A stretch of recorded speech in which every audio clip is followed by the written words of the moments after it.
Hey everybody, Gene here. Here's your review for the AAMA Method B1 window installation training program that you just watched.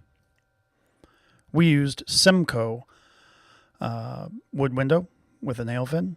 Some people refer to this as a flanged window. Again, we used an AAMA Method B1.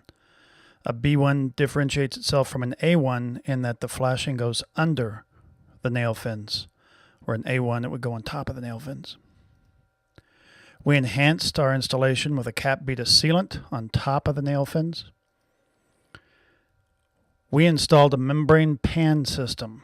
This is also referred to as a drainage method of window installation.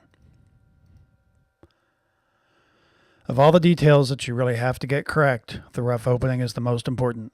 Without a good rough opening, just nothing good's going to happen.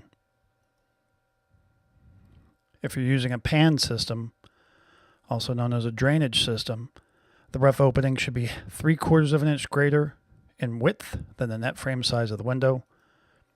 It should be 1/2 inch greater in height than the net frame size of the window. Now, if your manufacturer says something different, then go with what the manufacturer says.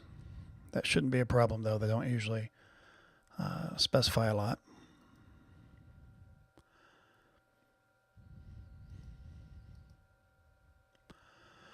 You have to make a decision on what type of installation strategy to use when you're installing windows. You've got a barrier method. You've also got a drainage method. The barrier method is where you apply sealant to all 4 sides of the nail fin in a continuous method. In this strategy, we do not expect water to get behind the nail fin. Therefore, there's nothing to manage behind the nail fin. This does not include a pan system. A barrier method has sealant on all 4 sides of the nail fin in a continuous fashion, and there is not a pan system used in this strategy. A drainage method, you apply sealant on all 4 sides, but in a discontinuous method. You leave gaps in the lower corners. Remember that? 3-inch gaps in the lower nail fin, and that's to allow water to escape. That's your path of least resistance for water. In this method, we expect some water to get behind the nail fin, so we manage it with a pan system. You know, everybody asks me what flashing is. At least maybe not everybody, but I get that question a lot. What is flashing? And I want you to have a good definition of flashing. And it is a sheet material that's used to span gaps and manage water away from the areas of a wall designed to be kept dry. I think on the test it says manage water to the outboard side of the WRB. Flashing is a sheet material used to span gaps and manage water to the outboard side of the WRB. AAMA Method B1 uses side flashing that's under the side nail fins.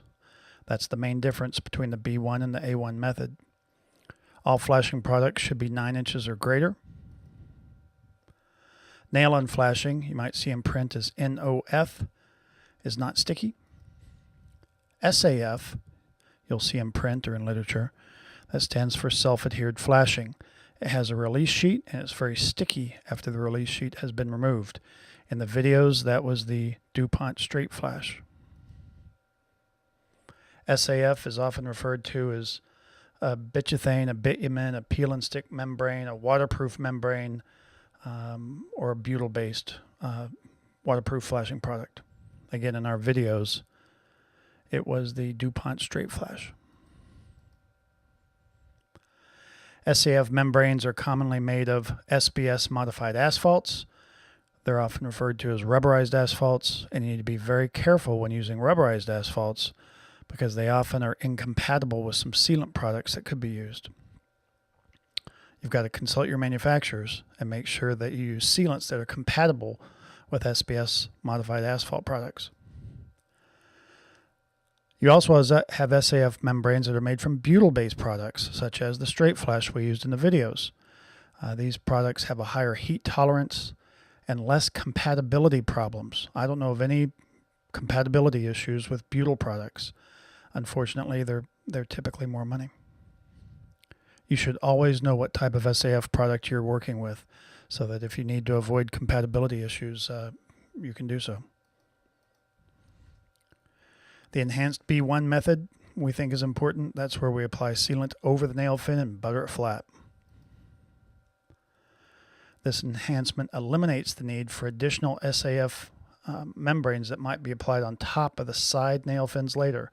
You're still going to apply a SAF membrane on the top nail fin, but on the sides you will not put any more flashing products, nor will you put additional flashing products on top of the lower nail fin.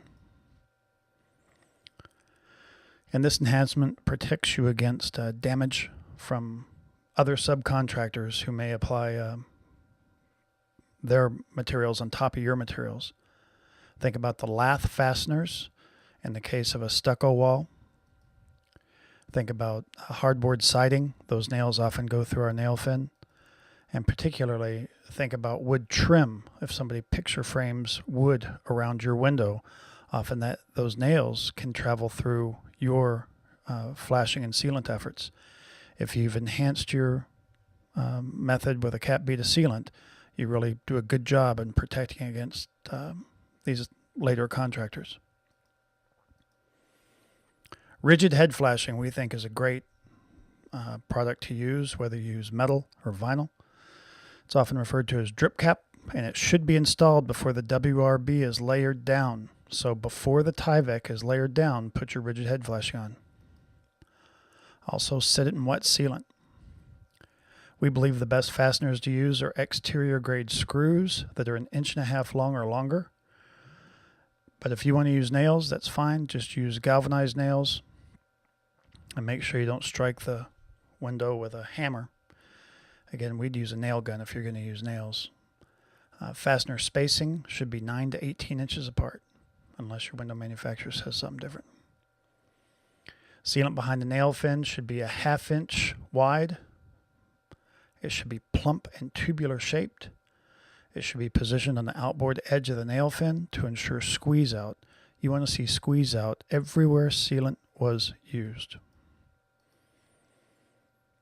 A bib or apron is created at the lower edge of the rough opening so that later a second layer of WRB can be tucked up underneath it at a future date.